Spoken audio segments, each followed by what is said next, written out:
समतल में 12 बिंदु हैं, इनमें से 5 बिंदु संरेख हैं, इनको मिलाने पर कितनी सरल रेखाएं बनाई जा सकती हैं। सबसे पहले देखेंगे कि एक समतल में 12 बिंदु हैं, ठीक है। अगर एक समतल में 12 बिंदु हैं और इनमें से 5 बिंदु आपके संरेख हो गए हैं, तो आप ये बताइएगा कि अगर हमें सरल रेखा बनाना है तो 2 बिंदुओं की जरूरत होती है। सरल रेखा बनाने के लिए कितने बिंदुओं की जरूरत होती है?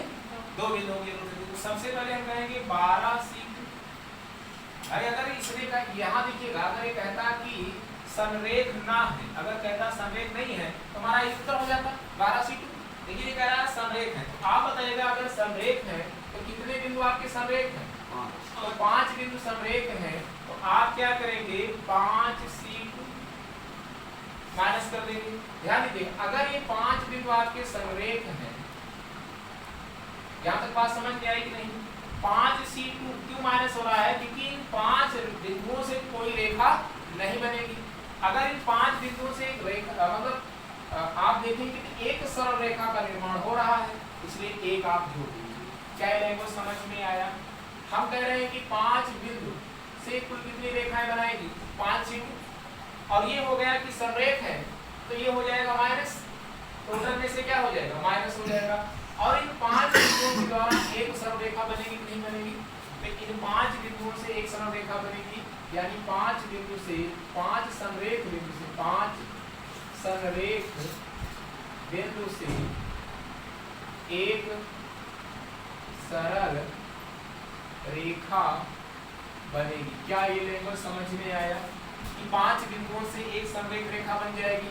अगर हम इन्हीं 5 बिंदुओं से रेखा की बात करते तो 5 बिंदुओं से रेखा की बात करेंगे तो 5C2 क्या बनेगा? ये बनेगा।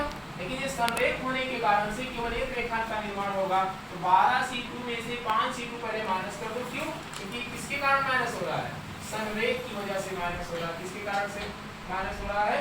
संरेख। संरेख होने के कारण से माइनस हो रहा है, और इस संरेख के द्वारा एक रेखा का निर्माण होगा। तो अगर हम यहाँ बात करें कुल रेखा, तो कुल रेखा हमारे पास जो बनी, कुल रेखा, कुल जो रेखा हमारे पास बनी, कुल सरल रेखा, ठीक है, कुल सरल रेखा जो हमारे पास बनी, तो आपका क्या बन जाएगा? 12C2 का मतलब आपका जवाब क्या है?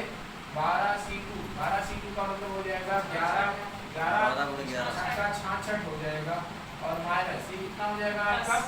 10 हो जाएगा, और प्लस क्या हो जाएगा? 1 हो जाएगा। 66 एक क्या हो जाएगा? 67 में से 10 घटा देंगे तो आपकी 57 रेखा बनेगी, जो आपका ऑप्शन ये हुआ। क्या ये बात समझ में सभी को आया? क्या लैंग्वेज समझ में आया कि क्या कह रहा है? ये आपके प्रीवियस ईयर में पूछा गया सवाल है, और आप देखिए कितनी आसान तरीके से सवाल हमारा